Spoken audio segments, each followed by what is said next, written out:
آیت نمبر 31 میں آتا ہے، اللہ تعالیٰ فرماتا ہے ہم نے موسیٰ سے کہا کہ جو تمہارے ہاتھ میں لاٹھی ہے نا اس سے پھینکو۔ تو موسیٰ علیہ السلام نے دیکھا کہ وہ لاٹھی بل کھا کر ایک بڑا سانپ بننے لگی۔ تو موسیٰ علیہ السلام گھبرا گئے اور واپس پلٹ کر بھاگنے لگے۔ تو اللہ تعالیٰ نے کہا اے موسیٰ رک جا، گھبرا کر بھاگ نہیں، تو بالکل بھی خوف نہیں کر، تو محفوظ ہے۔ اب تو اپنا ہاتھ جو ہے وہ اپنے گریبان میں ڈال کر اپنے دوسرے ہاتھ کے نیچے دبا لے، بنا خوف کے بنا درد کے، پھر تو دیکھ یہ کس طریقے سے روشن ہوتا ہے۔ جب موسیٰ علیہ السلام نے یہ کیا تو اس ہاتھ میں سے روشنی نکلنے لگی۔ تو پھر اللہ تعالیٰ نے کہا کہ یہ 2 روشن نشانیاں میری طرف سے تو لے کر جا فرعون اور اس کے درباریوں کے لیے، ان کے سامنے یہ پیش کریو۔ پھر موسیٰ علیہ السلام اللہ تعالیٰ سے کہنے لگے کہ اے میرے رب، میں تو ان کا پہلے سے ہی ایک بندہ مار چکا ہوں، اگر میں ان کے پاس جاؤں گا تو وہ مجھے نقصان پہنچائیں گے اور میری بات نہیں مانیں گے اور مجھے جھٹلا دیں گے۔ ایک اور دعا موسیٰ علیہ السلام نے اللہ تعالیٰ سے کی اور کہا میرا جو بھائی ہے ہارون، وہ بہت اچھا جو ہے نا موٹیویٹ کرتا ہے، یعنی ہر سوال کا جواب صحیح سے دیتا ہے، اپنی زبان کا استعمال بہت اچھے سے کرتا ہے، اسے تو میرے ساتھ میرا مددگار بنا دے۔ اور کہا کہ وہ میری تائید بھی کرے گا، مجھے سمجھائے گا بھی اور لوگوں کو بھی میرے بارے میں سمجھائے گا، موٹیویٹ کرے گا، کیونکہ مجھے اندیشہ ہے کہ وہ لوگ مجھے جھٹلا دیں گے۔ اللہ تعالیٰ نے یہ دعا موسیٰ علیہ السلام کی قبول کی اور کہا کہ ہم تیرے بھائی کے ذریعے سے تیرا ہاتھ مضبوط کریں گے، تیرے بازو بنائیں گے اسے، اور تم دونوں کو ایسی طاقت بخشیں گے، ایسی قوت بخشیں گے کہ وہ تمہارا کچھ بھی نہیں بگاڑ سکیں گے، اور ہماری نشانیوں کے زور سے جیت تمہاری ہوگی اور تمہارے چاہنے والوں کی ہوگی۔ اللہ تعالیٰ کہتا ہے کہ جب موسیٰ علیہ السلام ہماری نشانیاں لے کر ان لوگوں کے پاس پہنچے نا، تو ان لوگوں نے کہا کہ یہ تمہارا بنایا ہوا جادو ہے، اور یہ جو باتیں تم کر رہے ہو، نیکی کی دعوت دے رہے ہو، توحید کی دعوت دے رہے ہو، یہ تو ہم نے اپنے باپ داداؤں کے زمانے میں بھی کبھی نہیں سنی ہے۔ پھر موسیٰ علیہ السلام نے جواب دیا کہ میرا رب بھی اس شخص کے حال سے واقف ہے جو ہدایت لے کے اس کی طرف سے آیا ہے،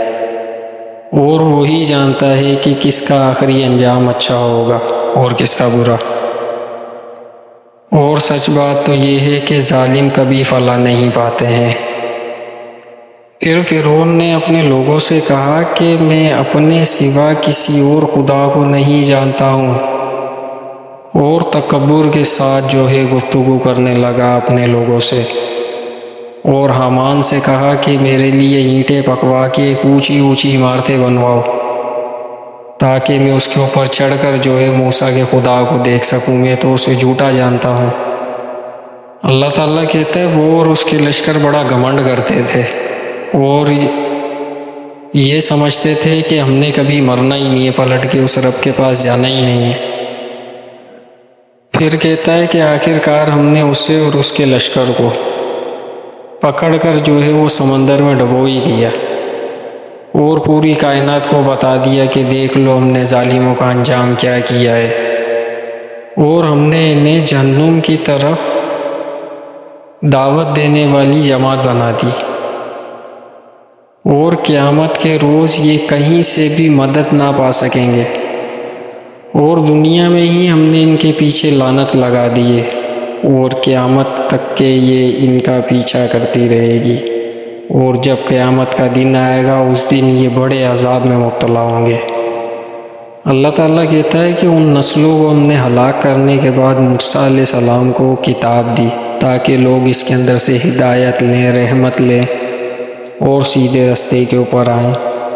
تو یہ تھا سورہ قصص کے اندر موسیٰ اور فرعون کا واقعہ، موسیٰ علیہ السلام کے بچپن کا واقعہ۔ یہ واقعہ پوری ڈیٹیل کے ساتھ تو نہیں ہے کہ اللہ تعالیٰ نے کس طریقے سے جو ہے وہ فرعون کو مارا تھا، موسیٰ علیہ السلام کس طریقے سے وہاں سے نکلے تھے، وہ دوسری صورتوں کے اندر ہے، لیکن اس صورت کو اللہ تعالیٰ نے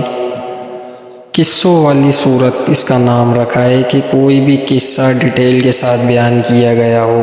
اور موسیٰ علیہ السلام کا جو قصہ اس کے اندر بیان کیا گیا ہے وہ بچپن کا ڈیٹیل کے ساتھ بیان کیا گیا ہے۔ بچپن کا اللہ تعالیٰ نے موسیٰ علیہ السلام کا بتایا ہے اس کے اندر۔ باقی جو بڑے ہونے کے بعد جو حالات زیادہ پیدا ہوئے، نبوت آنے کے بعد خراب ہوئے اور فرعون سے جھگڑا ہوا، وہ دوسری آیاتوں میں اللہ تعالیٰ نے کوڈ کیا ہے،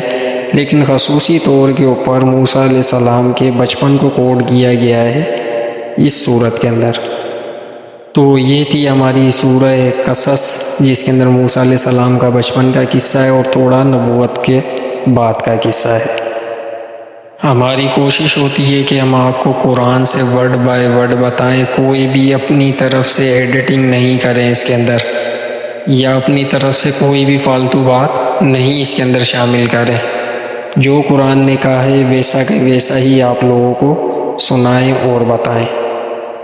آئی ہوپ کہ آپ لوگوں کو یہ ویڈیو بہت اچھی لگے گی اور یہ قصہ بہت اچھا لگے گا۔ اگر اچھا لگے تو اس ویڈیو کو ایک لائک کر دیں اور اپنے دوستوں کے ساتھ شیئر کر دیں،